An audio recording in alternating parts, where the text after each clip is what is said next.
leadership is influence, no more, no less. Can you repeat it with me? Leadership is influence, no more, no less. 1, 2, 3, go.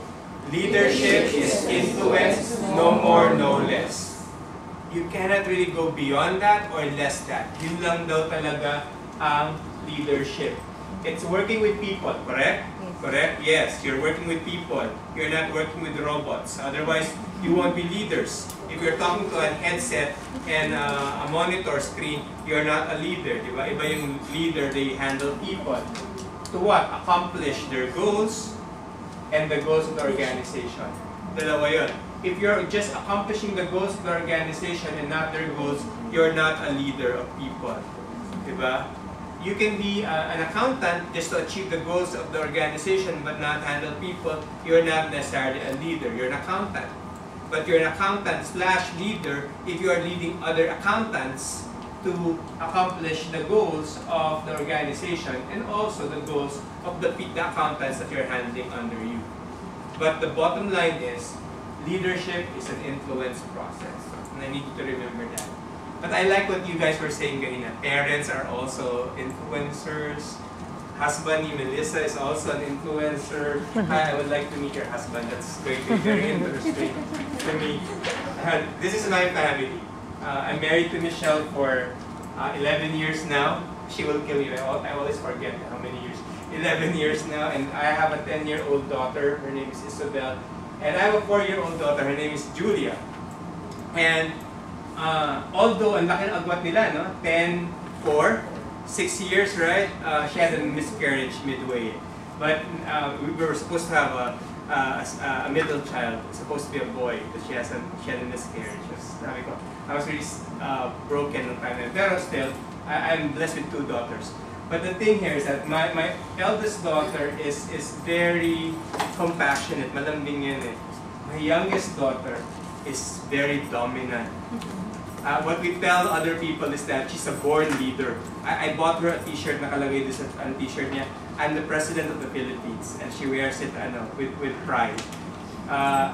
Ang pangalan ng ate niya, Isabel, pero hindi niya tinatawag na ate si Isabel. From both rooms, sisigaw yan, Isabel, come here now! So sa love ko, is that my 4-year-old daughter calling her 10-year-old daughter to come to the room? Pero she's really very bossy. So every Saturday, kapag meron kaming family time together, and her favorite place is McDonald's, like most kids are. May anak dito, right? Even if we want to go to another place, whenever we want to go to Nuvali, or we want to go to another place in Pampanga, or she still demands that we eat lunch in McDonald's. And she would cry, and she would stamp her feet, and she would really pull our ears and do all sorts of things. If she does that to this family, guess who has the influence when it comes to eating lunch on a Saturday?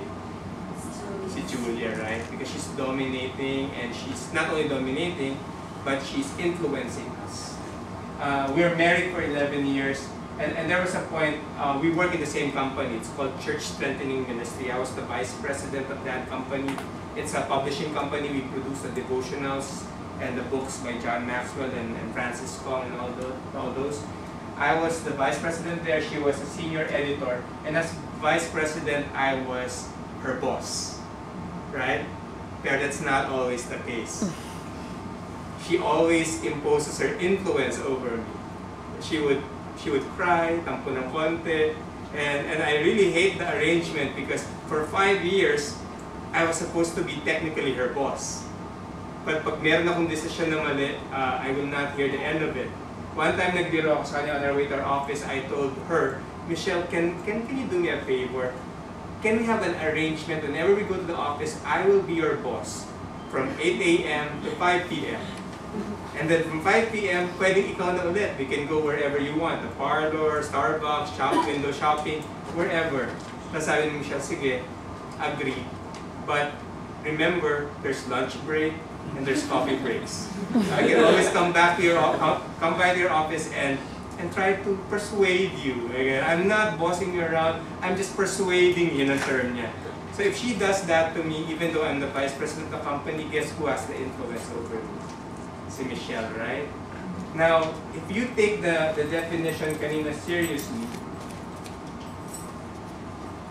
Even if you are the leader of the Calamba branch of your supermarket, if your clerks can tell you what to do, or they can influence you, or they can persuade you what to do, who is the person of leadership there?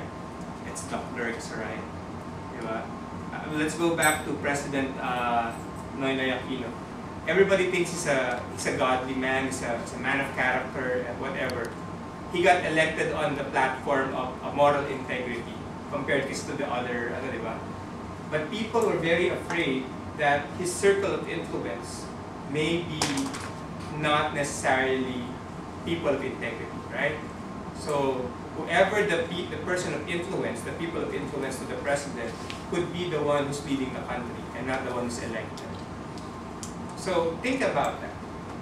Ngayon, kanina, tinanong kayo kung sino yung mga nakaka-influence sa inyo in your life, lalo na in your past. But I want you to think right now, who among your staff is influencing you? Okay? Who among your staff has that power over you, one way or another? He or she can persuade you. Maganda yung recommendation niya, parating yung sinusunod. And there's nothing wrong with that. But it's just good to take note. And now you think for yourself, kung tatanggalin yung position ko, can I influence other people? Can I actually convince them to do work, to go overtime, to take the extra shift? Diba? Think about that. Because leadership is all about influence. Not only in your professional life. Sabi ni Phil Hodges, and Phil Hodges is like the best friend of Ken Blanchard. And sabi niya kay Ken Blanchard, there's something wrong with your definition. Let's revise it. And he did. He revised it. Sabi niya, leadership is anytime you are trying to influence who? The thoughts, what? The thoughts and actions of another individual, whether personal or professional life. So, you can, as parents, I don't know who are the parents here. Sino mga parents dito? Show of hands. Okay. Oh, a handful of us. Do you have influence over your kids? Or are they just afraid kasi papaluin niyo sila if they don't obey? There's a difference there, okay? Do you have influence over your friends when you go out? Who dictates the agenda? Who dictates the topic for conversation? Now, I know it's only been an hour and a half, pero take a look at the person beside you, seatmate mo. Close na ba kayo? O yung ka-office mate mo, some of you magkakasama sa same ka-work mo. Now, look at that person. Do you think, look at the person's eyes, do you think you can exercise influence on that person's life? Try natin. Tell the person beside you, after ng seminar, libre mo ako ng Starbucks. Pumayag ba? Pag hindi pumayag, may problema. You need to work on your influence pa. Kasi that's what influence is all about. It sounds whimsical, para siyang mababaw na example, pero sa totoo lang, that's influence also. If you can persuade someone to have their... I have friends who do this. Sabi, Boris, ano tayo? Mag-weekly coffee time tayo. Salitan ng bayan. So it sounds good to you kasi salitan yung bayan. One time ikaw, next week siya. Pero still, na-influensya ka niya to spend coffee when you don't necessarily have to spend coffee naman, di ba? So merong week na nakakalibre siya.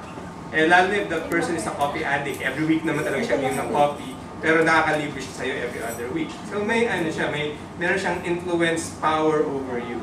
I do a seminar called Influencing Skills and Strategies, and once you uncover the power of influence, it will be very helpful in your leadership. I tell you the truth.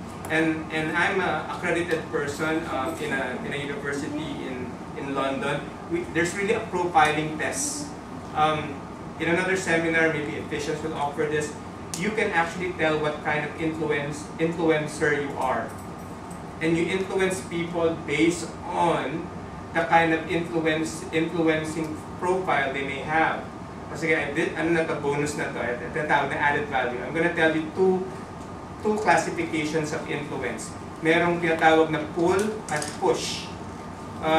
The push people are like my daughter kanina, si Julia. Push people are demanding. Ganun ang klaseng influence sila. Pull people are the ones who would try to persuade you longer. I mean, akala mo nakikinig siya sa'yo, pero actually, he's using everything that you're talking and saying to persuade you to agree with the same point of view that he or she may have. So are you a push person or a pull person?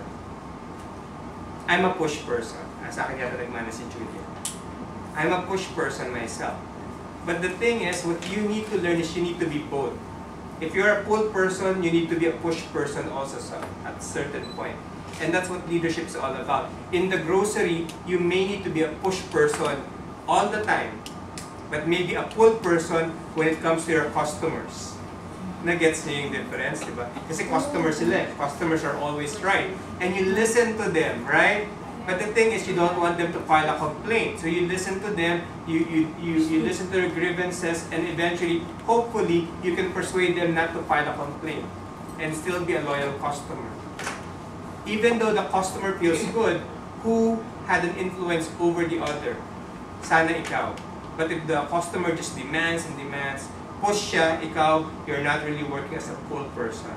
Now, there's really more to that. Under push, there are like 5 styles, and under pull, there are 5 styles. Iba-iba yan. A person who is driven by belief can be a pull person or a push person, depende. Especially people are trying to convert people into their religion. They have different ways to do that. A person can be friendly in 2 ways. A push friendly, a friendly push, or a friendly pull. Di ba yung mga gano'n? May mga kaibigan, may mga best friends kayo na ang lakas ng dating, pero friends kayo. Those are push people. May mga kaibigan kayo who are good listeners who will give you good advice, and you will take their advice because they listen to you. They are pull people. Now, those are some of the styles that you need. Because the basic lang is that the question that you need to ask in your mind, am I a push person or am I a pull person? Most of the times, do you push people to agree with you or do you pull people to agree with you? Okay? Pag-isipan niyo yun. What do you think? Ikaw, Ana, are you a push person or a pull person? Both? A little bit of both? Ikaw, Manny, are you a push person or a pull person? Both then? Oh, that's good. Because if you can master both, then you're on your way to becoming good leaders. But you need to identify how others are influenced as well. Kasi makita mo naman yun sa kilos nila. Right? Okay, let's move on.